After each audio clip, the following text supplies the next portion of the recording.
are high.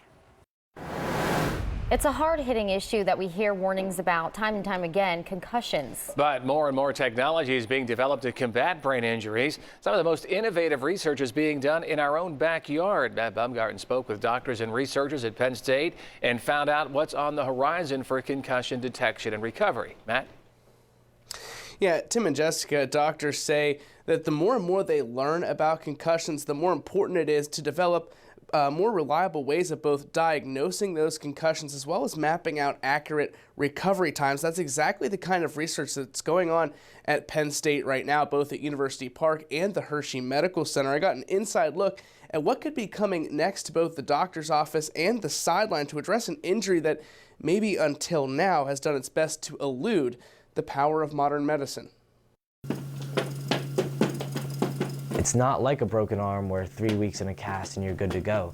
It can fundamentally change who you are, and that's very scary. Over the past decade, concussions have become a hard-hitting issue in the world of medical research. A concussion is medically defined as a traumatic brain injury as a result of a violent blow that causes an immediate alteration in brain function, something that became all too real for Penn State Schreier scholar Matt Rhoda. When I was in high school, I was a big ice hockey player. When one game I slid headfirst into the boards and, worried about a concussion, my coach just asked me a couple questions and then let me keep playing.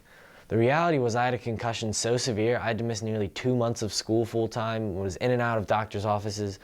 That injury would end up shaping Rhoda's career path and motivated him to start Reflection, a startup company in partnership with Penn State that's developing a way to test for concussions faster and more accurately.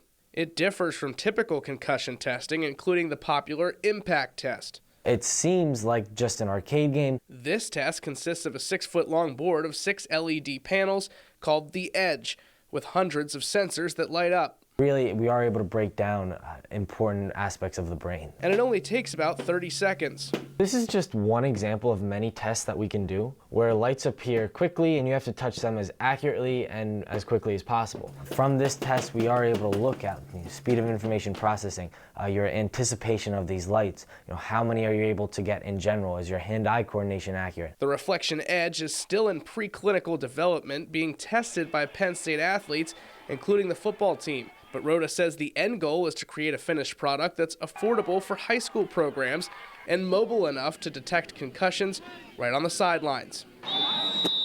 Being able to quickly recognize a concussion is one thing, but diagnosing the severity and recovery time, that's a whole different and more difficult ballgame. If they hit their head and they have a headache and they're saying, I'm dizzy, I know they have a concussion. I don't need a special tool. What I need is something that tells me, are they going to be better in a week and back to school and doing fine, or are they still going to have symptoms a month down the road? And that's where Dr. Stephen Hicks of Penn State Hershey Medical Center and his research comes in. What you really need is a toolkit, a quick, accurate toolkit. Hicks says currently severity and length of concussion diagnoses largely rely on patients accurately describing their symptoms, something you really can't see or even measure, while his method through Penn State and Quadrant Biosciences is something you can see. Spit. The technology is tied to something called microRNA. MicroRNA is a regulatory molecule. It blocks the steps that are needed to turn your DNA into proteins. But it can also help detect and pinpoint recovery time for brain injuries. Each microRNA has a different purpose to it, and we can see which ones are changing after something happens, like a brain injury. That's where spit is helpful. It's easily collectible saliva, and it's also chock full of microRNAs. The test itself is simple. You basically put it under the tongue like this, and that's it. Machines then read the RNA in those saliva molecules and tells you if a head injury has altered that RNA, and more importantly, how much it changed. You make a really clear window into what's going on in their brain and how their recovery process is going to proceed. This type of testing is already being used in the modern doctor's office to diagnose the flu. We're using some of the same technology that's used for measuring other diseases and applying it in a novel way to concussions. Again, like Reflection's technology, it isn't ready for public use yet. It's still in clinical testing, but it could be here sooner than you think. I think reasonably you could say you might see this in a doctor's office within 4 or 5 years if follow-up studies are successful.